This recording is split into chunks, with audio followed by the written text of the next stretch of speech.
এই অবৈধ সরকারকে সরাতে হবে। বৈধ সরকার ফিরবে এবং নিরপেক্ষ নির্বাচন দেবে। বাংলাদেশে গণতান্ত্রিক পরিবেশ ফিরিয়ে আনা দরকার। এবং সম্প্রতি খবর আপনারা রাখেন না, সিলেট, চট্টগ্রাম সহ খুলনা সহ যতগুলো বারে নির্বাচন হয়েছে সেখানে আওয়ামী লীগ পন্থীরা জয়যুক্ত হয়েছে। বাংলাদেশে 20% লোক তারা জঙ্গিবাদ, মৌলবাদ, পাকিস্তানিদের পক্ষে, যারা 71-এ হেরেছিল, রাজাকাররা বা তার নাতিপুতিরা।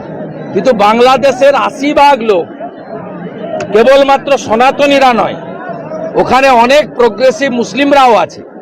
তারা বাংলাদেশের উন্নয়ন চায়, যে উন্নয়ন ভারতবর্ষের প্রত্যক্ষ সহযোগিতায় শেখ হাসিনা ওয়াজেদ করেছেন।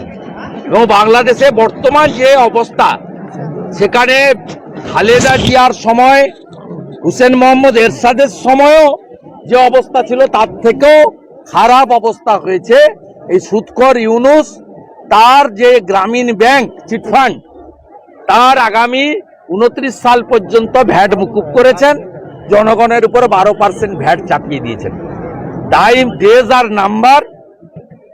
আমার বিশ্বাস শক্তিশালী দুই রাষ্ট্রপ্রধান আমেরিকা এবং ভারতবর্ষ, তারা বাংলাদেশে গণতন্ত্র প্রতিষ্ঠা করে মৌলবাদ, জঙ্গিবাদ, মৌলবাদ শুধুমাত্র ভারত নয়, বিশ্বের সমস্ত কমিউনিটির কাছে থ্রেট। ওসামা বিন লাদেন বলুন বা এই শক্তি বলুন।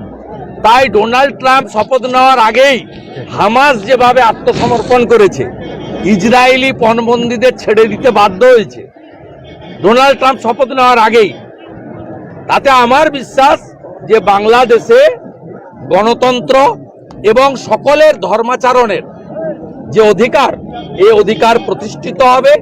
আমাদের হিন্দু ভাই বোন, আত্মীয় স্বজন, তাদের চোখের জল আমাদের দেখতে হবে না।